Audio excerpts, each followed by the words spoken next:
दोस्तों छत्तीसगढ़ी सिनेमा घर में आने वाली कई सारी फिल्में हैं। इसी कड़ी में छत्तीसगढ़ के फेमस कॉमेडियन धनेश साहू और आराधना साहू की सुपरहिट जोड़ी एक बार फिर से छत्तीसगढ़ी सिनेमा घर में तहलका मचाने के लिए पूरी तरह से तैयार हो चुका है। जी हाँ दोस्तों, इन दोनों का एक और छत्तीसगढ़ी फिल्म छत्तीसगढ़ी सिनेमा घर में आने वाला है। चलिए इस फिल्म के बारे में डिटेल में बात करते हैं।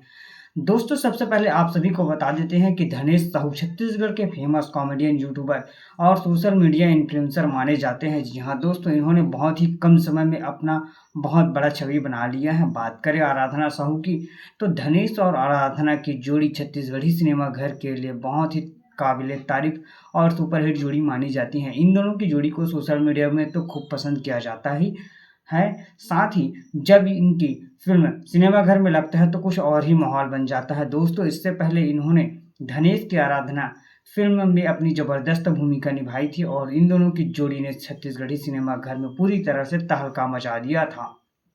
अब लेकर आ रहे हैं इन दोनों की जोड़ी एक और छत्तीसगढ़ी फिल्म आए बाएं साएं, जिस फिल्म के निर्माता राज वर्मा जी हैं, वही फिल्म को डायरेक्ट किए हैं प्रणव झा जी ने। बात करें फिल्म के स्टार कास्ट के, तो दोस्तों इस फिल्म के स्टार कास्ट में हमें नजर आने वाले हैं छत्तीसगढ़ के फेमस कॉमेडियन यूट्यूबर धनेश साहू, उनके साथ देने वाली हैं आराधना साहू। इसके अलावा सुपरस्टार राज वर्मा और छत्तीसगढ़ की सबसे बेहतरीन हीरोइन कही जाने वाली एल्सा घोष फिल्म में नजर आएगी। दोस्तों चार बड़े एक्टरों की यह फिल्म छत्तीसगढ़ी सिनेमा घर में क्या बवाल मचाएगा, हमें कमेंट करिए। वीडियो पसंद आए तो लाइक करिए।